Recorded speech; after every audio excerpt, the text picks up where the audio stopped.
மண்முனை பற்று பிரதேச சபையினுடைய புதிய தவிசாளருக்கான தெரிவு கிழக்கு மாகாண உள்ளூராட்சி மன்ற ஆணையாளருடைய தலைமையிலே நடைபெற்றது.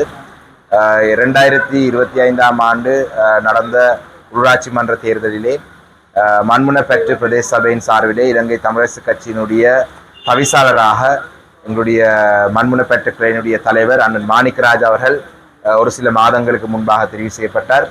துரதிர்ஷ்டவசமாக அவர் எங்களை விட்டு இயற்கையின் காரணமாக பிரிந்து சென்றதுக்கு பிறகு அவர் மரணித்ததுக்கு பிறகு புதிய தவிசாருடைய தெரிவுக்கான ஒரு வெற்றிடம் வந்ததாக உள்ளூராட்சி மன்றங்களுடைய ஆணையாளர் அறிவித்தல் ஒன்று அறிவித்திருந்தார். அந்த அறிவித்தலுக்கு அமைவாக புதிய தவிசாருக்கான தெரிவு இன்று இடம்பெற்றது. அந்த வகையிலே இன்று இலங்கை தமிழரசு கட்சியிலே மண்முனை பற்று பிரதேச சபையினுடைய துணை தவிசாளராக உதவி தவிசாளராக இருந்த திரு செந்தில் அவர்கள் ஏகமனதாக மண்முனை பற்றினுடைய தவிசாளராக இன்று தெரிவு செய்யப்பட்டிருக்கிறார். அதே நேரத்திலே அவர் உபதவிசாளராக இருந்தவர் தவிசாளராக தெரிவு செய்யப்பட்டபடியினால் துணை தவிசாளருக்கான வெற்றிடம் ஒன்று இன்று உருவாக இருக்கு. அது வர்த்தமானி மூலம் அறிவிக்கப்பட்டதுக்கு பிற்பாடு துணை தவிசாளர் உதவி தவிசாளருக்கான ஒரு வாக்கெடுப்பு மீண்டும் நடத்தப்படும்.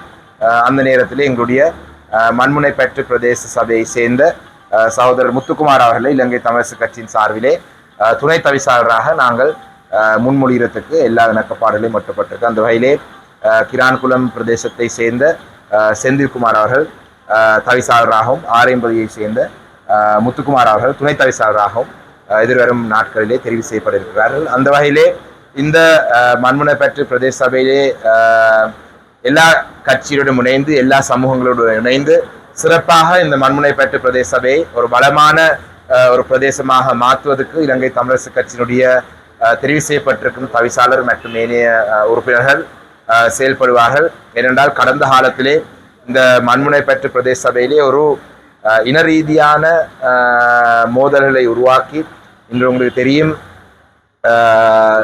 கடந்த காலத்திலே இந்த பிரதேசங்களிலே கலவரங்கள் உருவாக்கி அதனூடாக அரசியல் லாபம் பெற்றவர்களெல்லாம் இன்று சிறையிலே இருக்கிறார்கள். ஏனென்றால் விசாரணைகள் மேற்கொண்டு அவர்கள் சிறையிலே இருக்கிறார்கள் என்றால் இந்த இடங்களிலே குறிப்பாக கிழக்கு மாகாண சபை தேர்தல் 2008ஆம் ஆண்டு நடைபெற முதல் ஒரு இன ரீதியான முரண்பாடை உருவாக்கி அந்த இன ரீதியான முரண்பாடு ஊடாக அரசியல் லாபம் தேடுவதற்கெல்லாம் செயல்பட்ட கட்சிகள் இருந்தது. அப்படியான ஒரு பிரதேசத்திலே தான் இன்று இலங்கை தமிழரசு கட்சியினுடைய தவிசாளருக்கு இன மத பேதமின்றி எல்லா உறுப்பினர்களும் சேர்ந்து ஏகமனதாக ஒரு தவிசாளரை தெரிவு செய்திருக்கிறது. அந்த வகையிலே எங்களுடைய இந்த சபையினூடாக மக்களுடைய தீர்க்கப்படாத பிரச்சனைகள் அதே நேரத்திலே குறைபாடுகளை தீர்த்து வைப்பதற்காக எங்களுடைய இந்த சபையில் இருக்கிற தலைவர் இணைய உறுப்பினர்கள் செயல்படுவது. நான் காத்தலிங்கம் செந்தில்குமார், இலங்கை தமிழரசு கட்சியில் 9ஆம் வட்டாரத்தில் கிரான்குளத்தில் போட்டியிட்டு தமிழரசு கட்சி சார்பில் வெற்றி பெற்று இந்த பிரதேச சபையில் ஏகமானதாக உதவி தவிசாளராக தெரிவு செய்யப்பட்டு பின் எங்களது தவிசாளர் மாணிக்கராஜ அண்ணன் அவர்களின் காலமானதின் பிற்பாடு தற்பொழுது இன்று அந்த வெற்றிடமாக இருந்த தவிசாளர் பதவிக்கு போட்டியிட்டு அதில் இன்று எனது கௌரவ உறுப்பினர்கள் அனைவரும் என்னை ஏகமானதாக மண்முனை பற்றின் தவிசாளராக தெரிவு செய்தனர். அதனையொட்டி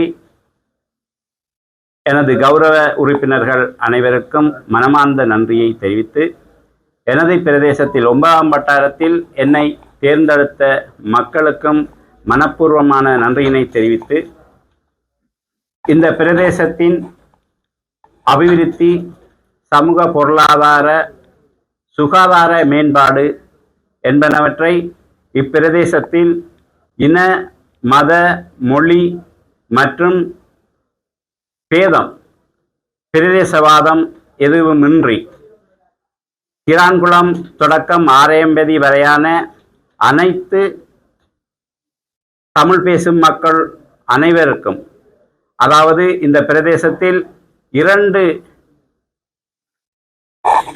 வகையான மக்கள் வாழுகின்றனர். அவர்களில் எதுவித பேதமுமின்றி சமனான உரிமைகளையும் எந்த மக்களுக்கு கிடைக்க வேண்டிய அனைத்து உரிமைகளையும் அவர்களுக்கு பெற்றுக் கொடுப்பேன். மற்றும் இந்த பிரதேச சபையினை முதல் தர பிரதேச சபையாக முன்னெடுக்கும் வரை ஓயாது இப்பிரதேசத்துக்காக எனது அர்ப்பணிப்பை மேற்கொண்டு இப்பிரதேசத்தினை மிளிர ஒளிர்ச்சி பெற வைப்பேன் என அனைவருக்கும் தெரிவிக்கின்றேன்.